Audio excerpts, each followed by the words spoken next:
एका छोट्याशा गावात रामभाऊ नावाचे एक साधे, प्रामाणिक आणि कष्टाळू व्यक्ती राहत होते. त्यांचं आयुष्य खूप साधं होतं. ना मोठं घर, ना भरपूर पैसा, पण मन मात्र खूप मोठं होतं. काही वर्षापूर्वी त्यांच्या पत्नीचं आजाराने निधन झालं होतं. त्या दिवसानंतर रामभाऊ आतून पूर्ण तुटून गेले होते.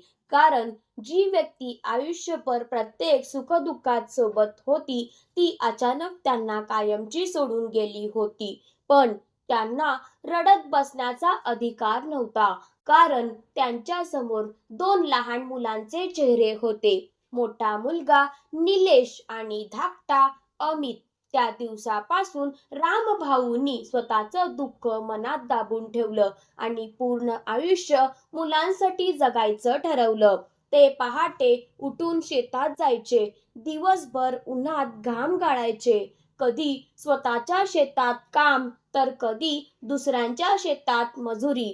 फक्त एवढ्यासाठी माझ्या मुलांना कधीच कोणत्याही गोष्टीची कमी पडू नये. रामभाऊ स्वतः फाटके कपडे घालायचे, पण मुलांसाठी नवीन कपडे आणायचे. स्वतः उपाशी झोपायचे, पण मुलांना पोटभर जेवू घालायचे. कधी कधी घरात फक्त थोडंसंच अन्न असायचं, तेव्हा रामभाऊ खोटं हसत म्हणायचे, मला भूक नाही बाळांनो, तुम्ही खा. पण रात्री ते एकटेच पाणी पिऊन झोपायचे. गावातले लोक हे सगळं पाहायचे आणि म्हणायचे, रामभाऊंनी मुलांसाठी स्वतःचं आयुष्य झिजवलं. पण रामभाऊंना त्या कष्टाचं कधी दुःख वाटलं नाही, कारण त्यांच्या डोळ्यात एक मोठं स्वप्न होतं. माझी मुलं शिकून मोठी माणसं व्हावीत. ते नेहमी मुलांना प्रेमाने सांगायचे, माझ्याकडे पैसा नाही बाळांनो, पण तुम्हाला चांगले संस्कार देण्याचा प्रयत्न करतोय. माणूस पैशाने नाही, तर स्वभावाने मोठा होतो. निलेश आणि अमित हळूहळू मोठे होत होते. रामभाऊ त्यांच्यासाठी आई आणि वडील दोन्ही बनले होते. त्यांनी मुलांच्या प्रत्येक गरजेची काळजी घेतली. शाळेची फी, पुस्तकं, कपडे सगळं त्यांनी स्वतःच्या कष्टाने उभं केलं. कधी स्वतः आजारी असतानाही ते कामावर जायचे, कारण त्यांना माहित होतं, आज मी थांबलो तर मुलांचं भविष्य थांबेल. रात्री रामभाऊ अनेकदा पत्नीच्या फोटोसमोर बसायचे आणि हळू आवाजात म्हणायचे, तू काळजी करू नकोस, मी आपल्या मुलांना खूप मोठं करेन. त्यांच्या डोळ्यात अश्रू असायचे, पण चेहऱ्यावर आशेचं हसूही असायचं. रामभाऊंची एकच इच्छा होती, माझी मुलं मोठी माणसं व्हावीत आणि आयुष्यभर एकमेकांवर प्रेमाने राहावीत. त्यांना वाटायचं, एक दिवस माझी मुलं माझा अभिमान बनतील. पण काळ पुढे जात होता आणि नियती त्यांच्या आयुष्यात एक वेगळंच वादळ घेऊन येत होती. काळ हळूहळू पुढे सरकत गेला. लहानपणी बाबांच्या कुशीत झोपणारी मुलं आता मोठी झाली होती. निलेश आणि अमित दोघांनीही शिक्षण पूर्ण केलं आणि शहरात चांगल्या नोकरीला लागले. रामभाऊंना त्यांच्या मुलांचा खूप अभिमान वाटत होता, कारण ज्यासाठी त्यांनी आयुष्यभर उन्हात घाम गाळला, स्वतःच्या इच्छा मारल्या, ते स्वप्न आता पूर्ण होताना दिसत होतं. गावातले लोकही म्हणायचे, रामभाऊंचे कष्ट वाया गेले नाहीत. हे ऐकून रामभाऊंच्या चेहऱ्यावर समाधान दिसायचं. त्यांना वाटायचं, आता माझे कष्ट संपले. आता माझी मुलं मला सुखात ठेवतील. सुरुवातीला दोन्ही मुलं बाबांशी खूप प्रेमाने बोलायची. फोन करून तब्येत विचारायची. औषधं वेळेवर घेताय का ते विचारायची. रामभाऊंचं मन आनंदाने भरून जायचं, कारण त्यांना वाटायचं, माझ्या मुलांनी संस्कार विसरले नाहीत. एक दिवस दोन्ही मुलं गावाकडे आली. घरात आनंदाचं वातावरण होतं. रात्री जेवण झाल्यानंतर मोठा मुलगा निलेश शांतपणे म्हणाला, बाबा, गावची जमीन विकली तर शहरात मोठं घर घेता येईल. आपण सगळे एकत्र राहू. धाकटा अमित ही लगेच म्हणाला, हो बाबा, आता तुम्हाला गावात एकटं राहायची गरज नाही. हे ऐकून रामभाऊ काही क्षण शांत झाले. त्यांच्या डोळ्यासमोर ती जमीन उभी राहिली. ती फक्त माती नव्हती. त्या जमिनीत त्यांच्या वडिलांच्या आठवणी होत्या. त्यांच्या आयुष्यभराच्या कष्टांचा घाम होता. त्यांच्या पत्नीच्या आठवणी होत्या. त्या अंगणातच त्यांची मुलं लहानाची मोठी झाली होती. त्या घराच्या प्रत्येक भिंतीसोबत भावना जोडलेल्या होत्या. पण मुलांच्या चेहऱ्यावरचा आनंद पाहून रामभाऊ काही बोलू शकले नाहीत.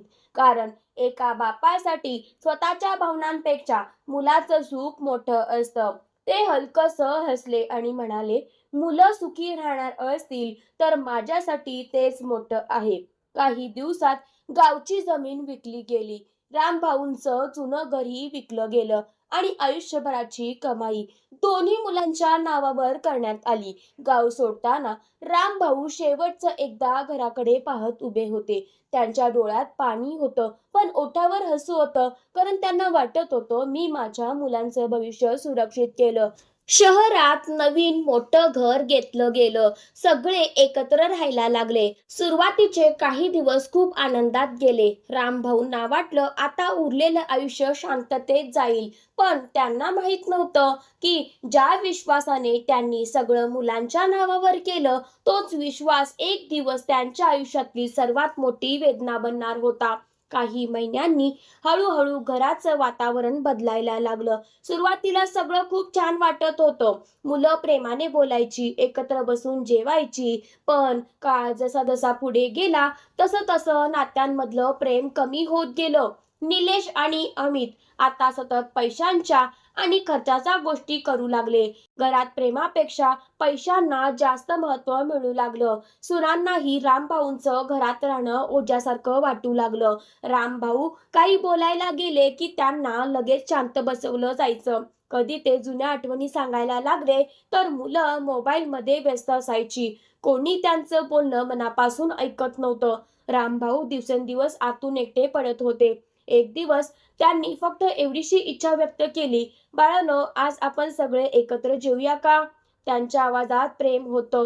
फक्त कुटुंबासोबत थोडा वेळ घालवायची इच्छा होती. पण अमित चिडून म्हणाला, बाबा, आम्हाला ऑफिसची कामे असतात. दरवेळी तुमच्यासाठी वेळ नसतो.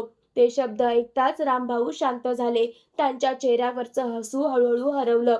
कारण ज्यांच्यासाठी त्यांनी स्वतःचं आयुष्य झिजवलं, ज्यांच्या आनंदासाठी त्यांनी स्वतःच्या इच्छा मारल्या, त्यांच्याकडे आता त्यांच्यासाठी दोन प्रेमाचे शब्दही उरले नव्हते. त्या रात्री रामभाऊ एकटेच खोलीत बसून होते. त्यांच्या डोळ्यात अश्रू होते आणि मनात एकच प्रश्न, माझी मुलं इतकी बदलली कशी? हळूहळू रामभाऊ घरात पूर्णपणे एकटे पडू लागले. मोठं घर होतं, सगळ्या सोयी होत्या, पण त्या घरात त्यांच्यासाठी प्रेम उरलं नव्हतं. ते दिवसभर खिडकीजवळ शांत बसून राहायचे. रस्त्यावरची माणसं पाहायचे. कधी जुन्या आठवणीत हरवून जायचे. पूर्वी मुलं त्यांच्या भोवती फिरायची, त्यांच्यासोबत गप्पा मारायची. पण आता कोणी त्यांच्या जवळ बसतही नव्हतं.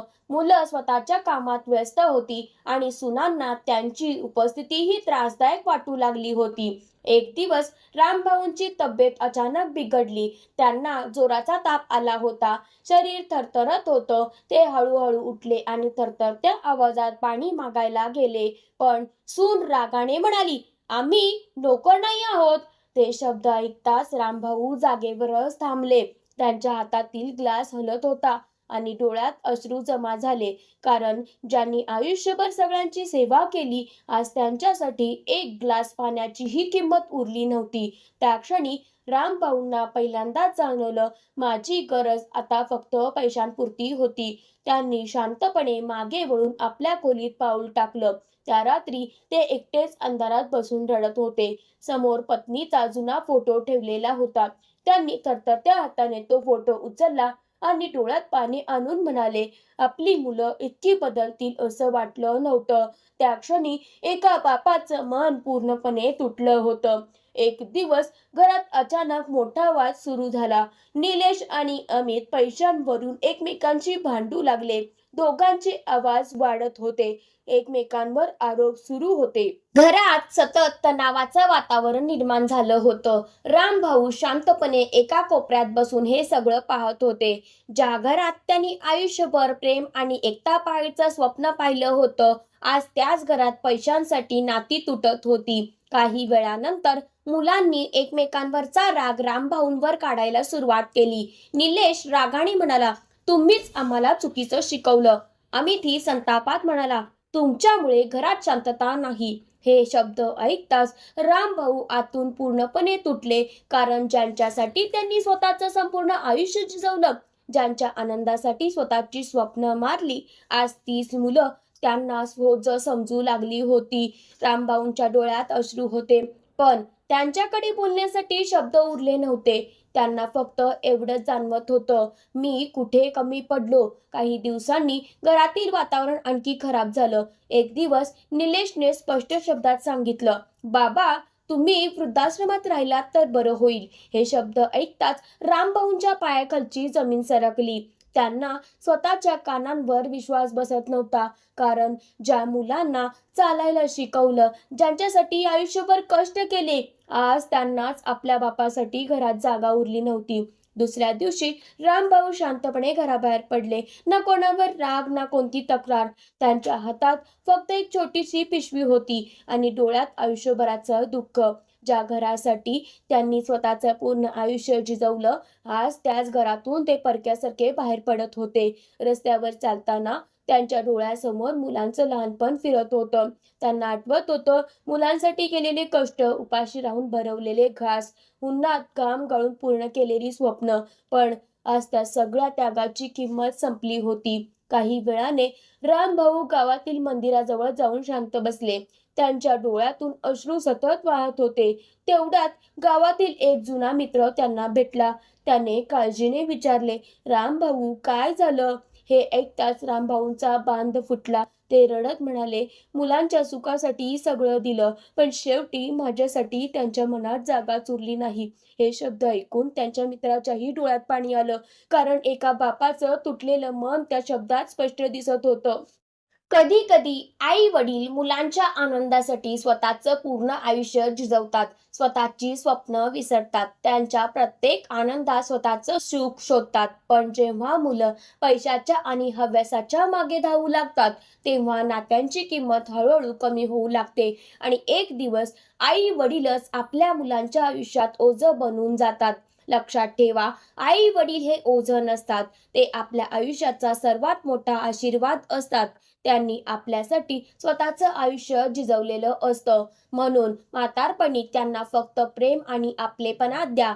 ज्यांनी चालायला शिकवलं, त्यांनाच म्हातारपणी एकटं सोडू नका, कारण आई वडिलांच्या अश्रूंमध्ये आयुष्यभराची वेदना लपलेली असते.